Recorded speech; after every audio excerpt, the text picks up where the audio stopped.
قال الله وهو لا يهوى باشم وشاي باشم kakadash. Double honors to the apostles and elders of great millstone that rule and teach well. Peace and salutations to the brothers and the four corners of this earth, pushing this will in truth, also in sincerity. And brother Manata Zaki, another short and impromptu video. You know, I brother posted this in the group chat about a day before yesterday or 2 days ago. Can't really recall, but you know, I mean, finally get time to play my 2 cents. So we go do a little impromptu, play the video, get the precepts that, you know what I mean, dissect the video accurately for what it actually is. Partly, you know, pertaining to prophecy. Alright? Un walks into Parliament with confidence. State media claims he just won re-election by a landslide with 99.93% of the vote. In front of a packed house in Pyongyang, Kim has a defiant message for President Donald Trump. The United States is now resorting to acts of state-sponsored terrorism and aggression. The hostile forces wanted us to make a different choice, preaching a payment for our giving up of nuclear weapons. But the present situation clearly proves our nuclear possession is irreversible. Kim never names Iran. He doesn't have to. His message to Trump is blunt. When diplomacy fails, only brute nuclear force will do. Ever since the Iran war broke out, a string of high-profile North Korean weapons tests. This salvo of cruise missiles fired from Kim's flagship destroyer, the Taehyun. Days later, a barrage of what state media calls a dozen nuclear-capable rockets. Kim, joined by his daughter and rumored successor in training, the teenager believed to be named Kim Ju-ae. She's even getting behind the wheel of a brand-new tank, with her father riding shotgun. Kim and his daughter busy flaunting their firepower. And Russia praising its anti-U.S. partnership with Pyongyang. During coverage of the Iran war, Russian state TV airing footage of North Korean troops training near the Ukrainian front, glorifying soldiers who chose suicide over capture. A clear signal Russia has North Korea's back.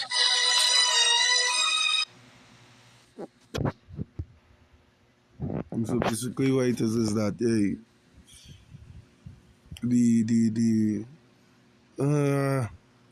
I can't say allied forces because normally allied forces refers to the US and the NATO and EU, but the allied forces of BRICS, let me put it like that, or the BRICS nations, you know, they what they're saying is, or reiterating, because I believe Putin, however it is pronounced, if I can remember, already iterated it or said it, and he was like, you know what I mean, these people have been doing what they want for long enough. You know what I mean? Treating the world like it belongs to them. Right?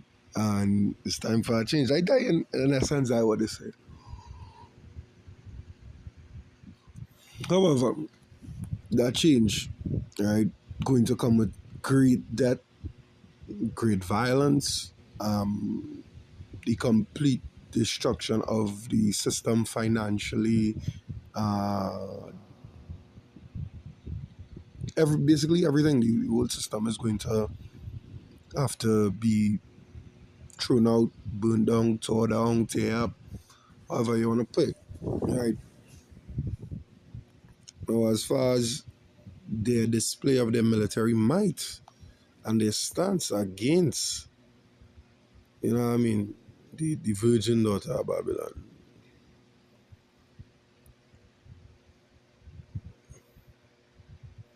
There is Joel chapter 3 and verse 10. It says, beat your plowshares into swords and your pruning hooks into spears. Let the weak say, I am strong.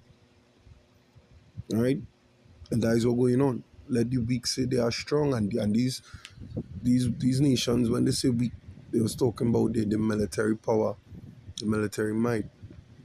Now, these ones that was not known for military might, you know what I mean, in the early, I want to say in the earlys, you know, when America was still the top gunning country are the world, the only superpower in the world now, you know what I mean?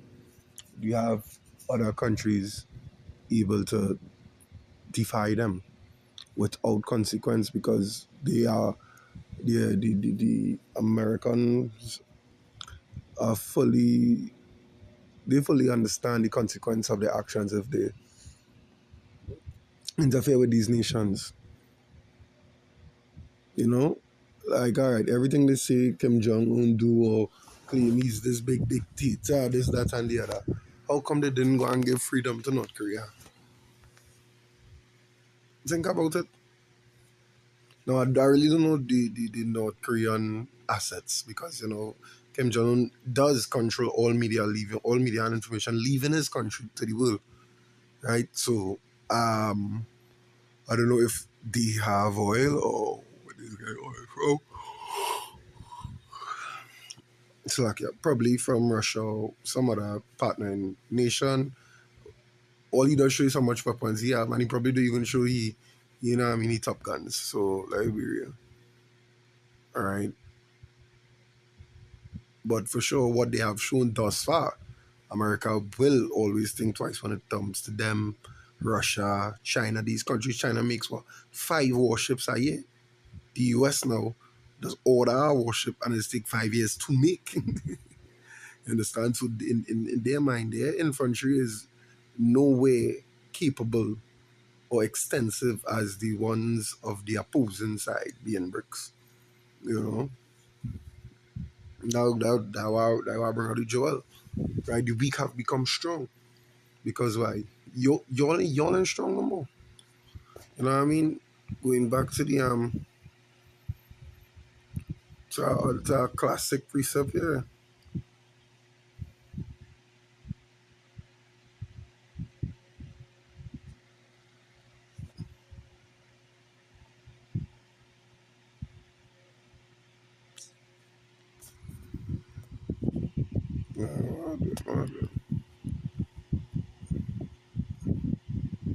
Because Isaiah 13 and 14 or 14 and 13, something like that.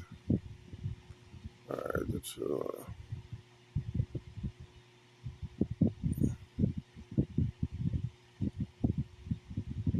alright, this is 14. Alright, I'll read from 13. It says, For thou hast said in thine heart, I will ascend into heaven, I will exalt my throne above the stars of power. I will sit also upon the mount of the congregation in the sides of the north. I will ascend above the heights of the clouds. I will be like the Most High. As America stands, they believe they are God. They are the Almighty Father. They believe they are Yahweh. That's why they want to create life. AI intelligence, AI robots. They want to create something that you cannot understand the same way they can't understand the brain or they can't understand. Like, all right, for instance, they can't understand intuition. Like, that gut feeling, what we would call the spirit. Like you're walking on the road and some just say, hey, come off this road, come off this street. Or you're driving and say some say, take our next road, don't go straight this way. And you do that, and then later on you hear, hey, something happened on the road that you could have possibly end up in. And while you're talking to that brother, say, hey, well, the spirit really tell me, like, come off this side, way, you know. Things that like that, they cannot comprehend. There is no scientific reasoning behind that. They cannot explain something like intuition, like something you just know. Like you could feel something wrong in that situation and hey, something off. Or you're talking to somebody and you could tell that they're lying to you. They can't explain why you would know that. We, on the other hand, the man of the Lord would know, hey, it's the Holy Spirit dealing with we. You know what I mean? We are, you know what I mean, privy to we privy to higher knowledge, right? And that is we greatest asset right now in this fucking I don't even know how to explain this tormented life we live in right now. In this life, the greatest asset is the knowledge we privy to through the Holy Spirit, through the Rock Kodash. You understand? Like we greatest asset, and it is to be protected and treasured at all costs. especially now, more so now more so than ever. Yeah, no more so than ever with the tampering with books, information, things that I documentations that I had when I first came into the truth is no longer available, or you have to do a deeper search on the internet for it now than when I came in, and that was what, that was about 15 years ago, something like that. Somebody do the maths, no maths is not a strong point. But nevertheless, I digress, right? So there's America's stance, and this was always the stance in the world. We are the greatest, you know what I mean? Proud Americans, so on and so forth. They make the stars, you know what I mean? They make the nest above the stars I have on the throne, so okay, right? They on top. They will be like the Most High. That's what they want to say. Verse 15. Yet thou shalt be brought down to hell, to the sides of the pit. They that see thee shall narrowly look upon thee and consider thee, saying, is this the man that made the earth to tremble, that did shake kingdoms, that made the world as a wilderness, and destroyed the cities thereof, and opened up the house of his prisoners? Yeah. They will ask that can't be the same man. And one small nation does not carry on them. How? I thought this was the greatest military force on the planet. How did why they thinking twice? How come they don't want to offer them democracy and humanitarianism, if that's how you pronounce it, even if I said right, you know? How come they don't want to go and get them freedom from his under the, they don't want to offer them regime change? I wonder why, babe. Because they know as well, hey, we cannot interfere with them. If we interfere with them, it's going to cause something, you know what I mean, that we're not able to handle. Even though now, yeah, man, even though it is in the prophecy, it is prophecy that a third war is the third world war, even though that is going to happen, you know what I mean, whether directly or indirectly they involve the other nations, it is going to happen. However, it comes about, however, is a mystery, but it is going to happen because it is prophecy, and thus far, being in the truth, I have seen prophecies come to pass. I've seen the framework or the blueprint that Esau Edom laying down for the next what to it. I want to say system change, but I don't feel like it encompasses what I'm trying to say. Yeah, we could pay like this. Yeah, for the new system, right? We see the blueprint and the framework, and when we line it up with the scriptures, hey, that is what they was talking about. This is the famine of the word, censorship of the internet. You know what I mean? Revelation 12 and 12.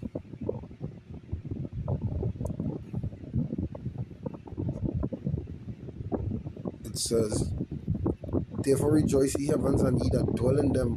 Woe to the inhabitants of the earth and of the sea, for the devil is come down unto you, having great wrath, because he knoweth that he had but a short time. Yeah, I mean, draconian laws. Look at the laws. All right, forget America, forget everybody else. Locally, look at the laws this new prime minister said, and she just, she even make a year yet, though. You know what I mean? She even make 12 months in office, and look at the laws she have made. Look at the strenuous fine she puts on people. And you know who's the ones who under the gun more than anybody? The ones who was already under the gun, or already on the red line. First act her business as coming in power is, I was discussing it with her, I think it's a taxi driver. Somebody I was discussing it with on my way to the cotton field, and hey, the person was like, no, I thought it was about 50, 60. The person was, no, it's 100,000 people. She said, no. You sent to 100,000 people, knowing, very well knowing, the situation with crime in the country, situation with gang crime in the country, gang violence, drugs, all these things. And the funny thing, or the ironic thing is, the the majority of people working in the sectors that you close down are people coming from these environments that's high in crime and gang activity, high in the narcotic trade or whatever you want to call it, you want to say drug dealing, drug selling, whatever, right? I came from New Zealand, from the so-called ghetto. Let me be real, you know? And then you want to come and add fines. So as a boy get, think he got a little convenience, he got a little car he could move about. It's fine, so this fine for that. And before you came into office, you see the previous government was talking about raising but double the fines because they wanted to make revenue. But you, when you come in, you tripled it. And you say you wasn't going to interfere with it, you reduce it. You know what I mean? You come in and triple it. So woe to the inhabitants of the earth and of the sea. Right? You understand? Woe to us. Woe to us. Yeah? That is just what it is. You know? Now back to the main point of the video. So like that's a bit much there. So basically, Kim Jong Un is saying, we are ready and willing to participate in any way possible in this ongoing war. You know, they're ready and willing to be the demolition ball against the US.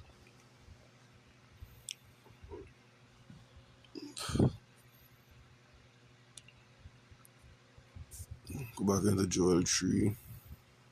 I think I read verse 10, so going down at verse 11 it says, assemble yourselves and come all ye heathen and gather yourselves together round about thither, cause the mighty ones to come down, O Yahweh, let the heathen be weakened and come up to the valley of your Jehoshaphat.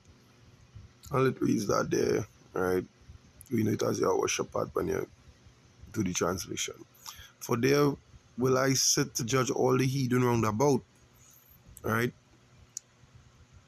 And this is the prophecy we're waiting to be executed or come to pass, as one would say. Right? Because they're already in the Middle East, they're already over there. Right? They're already over there, causing havoc. Abaratazaba is a whole in the morning. As the sun rays up, all you could see, all headlines across media is Abaratazaba, because I mean, the faster this happens, the faster we Lord come back. And that is all we waiting on. We just enduring whatever happens in between them two times. You know what I mean? Now and until the Lord come, we just enduring. You know? So I hope it was insightful. I hope it was edifying to the Akim. Listen to the spirit and power of our Basham Yoshai, Basham Kakadash. Until next time, Shalom.